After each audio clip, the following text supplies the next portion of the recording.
मेरठ कांड में कई खुलासे हो रहे हैं। इस मामले में एक और चौंकाने वाला खुलासा हुआ है जिसको जानकर हर कोई दंग रह जाएगा। आपको बता दें कि मेरठ के सुहेल गार्डन में परिवार के 5 लोगों की नृशंस हत्या को किस तरह अंजाम दिया गया है। इस घटनाक्रम हत्या के आरोपी सलमान ने पुलिस को बताया।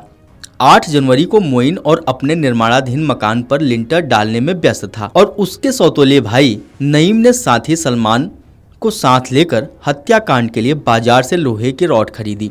दिन भर हत्यारोपी घूमते रहे और रात 8:30 बजे ही मोइन के घर पहुंच गए। दिन में कामकाज करके उसकी पत्नी आसमा अपनी 3 बेटियों के साथ सो गई थी। नईम और सलमान ने पहले मोइन से चाय बनवाकर पी। उधार का पैसा कब लौटाएगा, इस पर मोइन ने नईम की आपराधिक हिस्ट्री खोलने की बात कही और उसे ब्लैकमेल करने लगा, जिस पर नईम नाराज होकर घर से बाहर आ गया था। सलमान और मोइन की बात होने का सिलसिला जारी रहा। 5 मिनट बाद नईम लोहे की रॉड लेकर घर में फिर से अंदर आया और मोइन के सिर पर प्रहार कर दिया।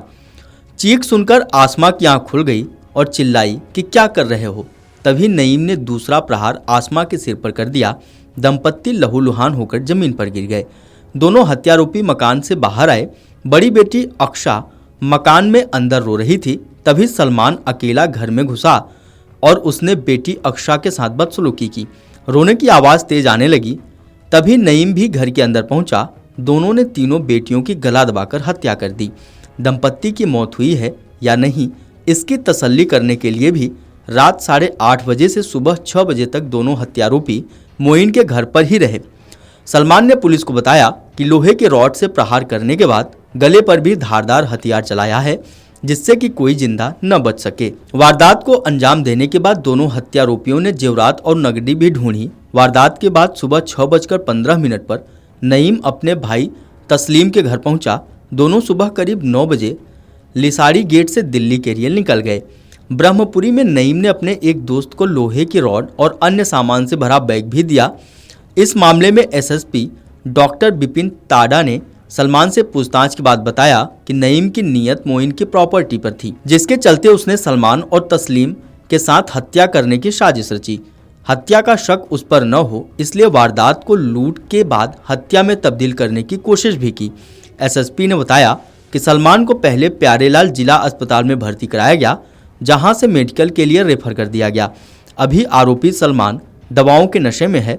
उसको कोर्ट में पेश कर जेल भेजा जाएगा। इसके बाद रिमांड पर पूछताछ की जाएगी। आपको बता दें कि मेरठ के लिसाड़ी गेट के सुहेल गार्डन में 8 जनवरी की रात में राजमिस्त्री मोइन उर्फ मोइनुद्दीन, जिनकी उम्र 52 वर्ष थी, उनकी और पत्नी आसमा और उनकी 3 बेटियां अक्षा, अजीजा और अल-इफ्शा के धारदार हथियार से गला काट निर्मम हत्या कर दी गई थी। 9 जनवरी को रात 8:30 बजे मोइनुद्दीन के 2 भाई वहां पहुंचे तो अंदर का मंजर देखकर उनकी चीख निकल गई।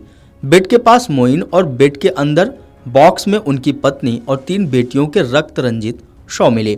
हत्याकांड को मोइन के सौतेले भाई नईम ने अंजाम दिया था।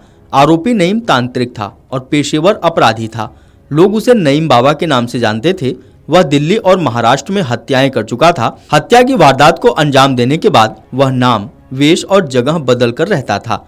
हत्या करने के बाद बीवियां भी बदल लेता था। मेरठ में उसने अपने सौतेले भाई और उसके परिवार के 5 सदस्यों की हत्या कर दी। कई मुकदमों में नईम वांछित था। Video desk अमरउजाला.com। अमर उजाला जीवांजलि के सारथी की मदद लें और महाकुंभ में स्नान जरूर करें।